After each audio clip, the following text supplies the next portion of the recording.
Welcome to my channel. सास का घूंघट। ये है देविका। देविका पढ़ी लिखी और मॉडर्न लड़की है, लेकिन उसकी शादी ऐसे परिवार में हुई है जो गांव में रहता है। भले ही ये 21वीं सदी है, लेकिन देविका के ससुराल वालों की सोच वो तो 18वीं सदी से आगे बढ़ी ही नहीं।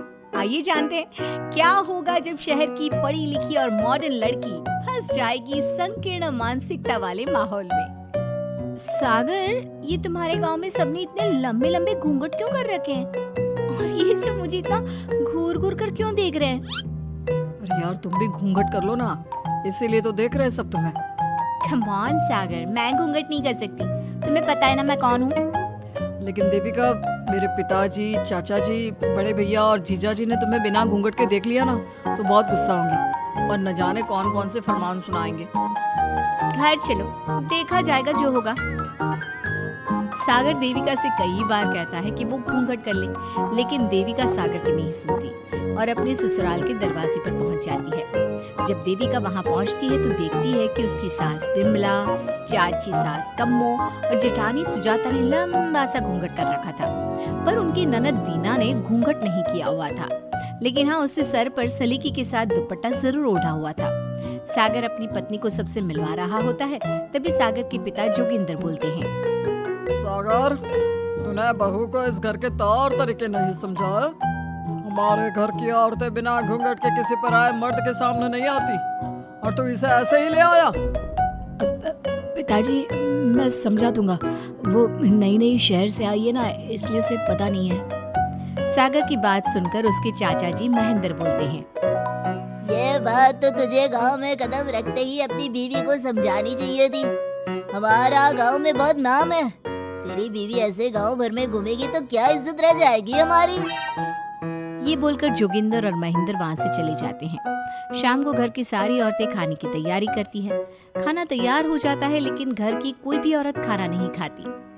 बहुत रात हो जाती है, तब देविका कहती है, सासू माँ, खाना बने हुए तो देर हो गई, रात भी बहुत हो गई है, हम लोग खाना क्यों नहीं खा रहे? अरे बहू, ये क्या बोल रही हो? हमारे यहाँ घर की औरतें तब तक खाना नहीं खाती जब तक घर के मर्द खाना ना खा ले। लेकिन इतनी देर हो गई, आप सबको भूख नहीं लग रही क्या? तभी देविका की जेठानी सुजाता कहती है, लग तो रही है, लेकिन यहाँ की यही रीत है, ये निभानी तो पड़ेगी ना। भाभी जी, ये रीत नहीं है, औरतों को प्रताड़ित करने का एक तरीका है। अगर इस घर के आदमी पूरी रात नहीं आए तो पूरी रात खाना नहीं खाओगी क्या? देविका ये बोलकर सीधा सागर के पास जाती है। सागर उसे समझाता है, देविका, यहाँ ऐसा ही होता है, तुम थोड़ा सब्र कर लो, पिताजी और चाचा जी आते ही होंगे, फिर हम सब खाना खाएंगे।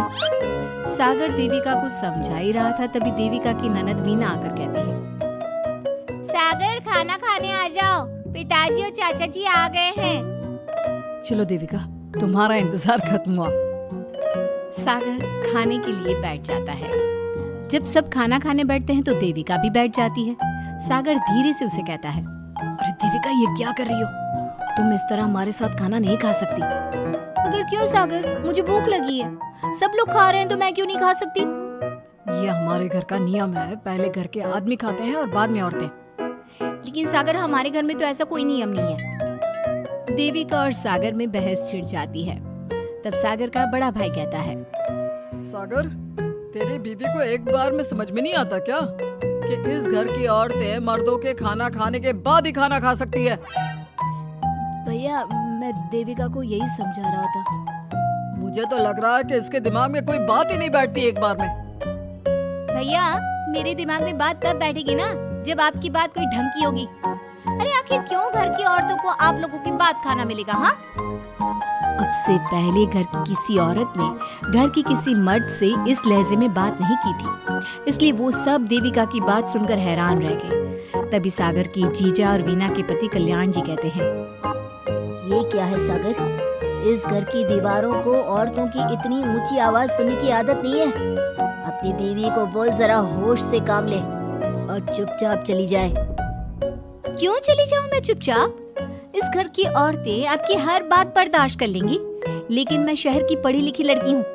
आपके कोई भी फालतू के रीति रिवाज मैं नहीं बर्दाश्त करने वाली। इस तरह देविका ने सारे घर की औरतों के लिए मिसाल पैदा कर दी। जोगिंदर के घर में पहली बार किसी महिला ने विरोध का स्वर उठाया है। ये बात घर के किसी मर्द को बर्दाश्त नहीं हो रही है। तभी जोगिंदर कहता है, महेंद्र, मोहन, इस बेशर्म लड़की को कमरे में बंद कर दो और आज इसे कोई खाना नहीं देगा। अगर किसी ने इसे खाना दिया तो मैं उसे जिंदा नहीं छोड़ूंगा। महेंद्र और मोहन उसे कमरे में बंद कर देते हैं और उसे खाना भी नहीं देते। रात के 3 बज जाते हैं। भूख की वजह से देविका को नींद भी नहीं आती। तभी उसे कुछ महसूस होता है। ऐसा लग रहा है कोई दरवाजा खोल रहा है, लेकिन इतनी रात को कौन हो सकता है? कहीं सागर तो नहीं? देविका उम्मीद भरी नजरों से दरवाजे की तरफ देखती है, लेकिन दरवाजा खोलने वाला सागर नहीं, बल्कि विमला और कम्मो है। माँ जी, चाची जी, आप दोनों? बहू, ये ले, हम तेरे लिए खाना लाए हैं, खा ले। और ये बात ना तो किसी को बताना मत कि हमने तुझे खाना दिया है, नहीं तो हमारे मर्द मार मार कर हमारा बुरा हाल कर देंगे। माँ जी, आप यहाँ इतना घुट घुट कर क्यों रहती हो? देविका, अब तू भी इस घर की बहू है। तू भी हमारी तरह रहना सीख ले। इस घर के कायदे कानून अपना ले। इस घर के मर्द तो कभी बदलने वाले हैं नहीं बहू, तो तू ही बदल ले अपने आप को। माँ जी, बदलाव अच्छे के लिए हो तो हमें बदलना चाहिए। बेकार और बेतुकी बातों का तो विरोध करना चाहिए। दोनों ने देविका को समझाने की कोशिश की, लेकिन देविका ने उल्टा उन्हें ही समझा दिया। इसी तरह एक दिन देविका किसी बात पर जोर जोर से हंस रही थी। तभी देविका की सास विमला ने उसे टोकते हुए कहा, अरे बहू, तू इतनी जोर जोर से क्यों हंस रही है? हमारे घर की औरत इतनी जोर जोर से नहीं हंसती। विमला अपनी बहू को समझा रही थी कि तभी महेंद्र बोलता है, अरे कम्मो, कौन है ये औरत जो बेशर्मों की तरह जोर जोर से हंस रही है? तभी कम्मो और देविका बाहर आ जाती हैं। जी जी, वो मैं हंस रही थी चाचा जी। अब आप लोग हंसने पर भी पाबंदी लगाओगी क्या? तुम जैसी बदतमीज लड़कियों से मैं बात नहीं करना चाहता, लेकिन कान खोलकर सुन लो, इस घर की औरतें इतना जोर जोर से नहीं हंसती। और हाँ, तुम्हें पहले ही बता चुके हैं कि इस घर की दीवारों को औरतों की तेज आवाज सुनने की आदत नहीं है। इस घर की दीवारों को आदमियों की ऊंची आवाज सुनने की आदत है, लेकिन औरतों की नहीं। चाचा जी, आपके घर की दीवारें तो बहुत दोगली है। हर पाबंदी औरतों के लिए क्यों चाचा जी? औरतें ये नहीं कर सकती, औरतें वो नहीं कर सकती। औरतें सांस ले सकती है या उस पर भी पाबंदी है?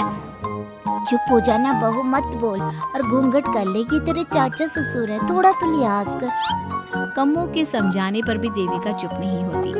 वो महेंद्र से ऐसे ऐसे सवाल पूछती है जिनका जवाब उसके पास होता ही नहीं। महेंद्र गुस्से से सागर को आवाज देता है। महेंद्र की आवाज सुनकर घर के सभी आदमी बाहर आ जाते हैं। जी जी चाचा जी, आपने बुलाया? अपनी मुंह जोर बीवी को यहाँ से ले जाने तो कुछ अनर्थ हो जाएगा। क्या हुआ चाचा जी? तेरी बीवी जिस तरह से मुझसे बात कर रही है, छोटे बड़े की तमीज नहीं है इसे। कम से कम 7 दिन तक ये कमरे से बाहर नहीं निकलनी चाहिए। अगर इसे मैंने कमरे से बाहर देख लिया तो किसी की खैर नहीं, समझे? पर मैंने कुछ गलत नहीं बोला। सागर जो सच है मैंने वही कहा है। देविका, चलो मेरे साथ। लेकिन सागर, मेरी बात तो सुनो। सागर देविका को वहाँ से ले जाता है। इसी तरह से कई दिन बीत गए। अब देविका अपने ससुराल में हर गलत बात का विरोध करने लगी, लेकिन जितना ज्यादा वो विरोध करती, उसके ससुराल वाले उस पर उतना ही ज्यादा अत्याचार करते। अब देखना यह है कि देविका अपने ससुराल वालों के अत्याचारों को यूं ही सहती रहेगी। क्या उसके ससुराल में घूंघट में औरतों का दम इसी तरह घुटता रहेगा? अगर आप इन सवालों के जवाब जानना चाहते हैं ना, तो हमें कमेंट करके जरूर बताइएगा।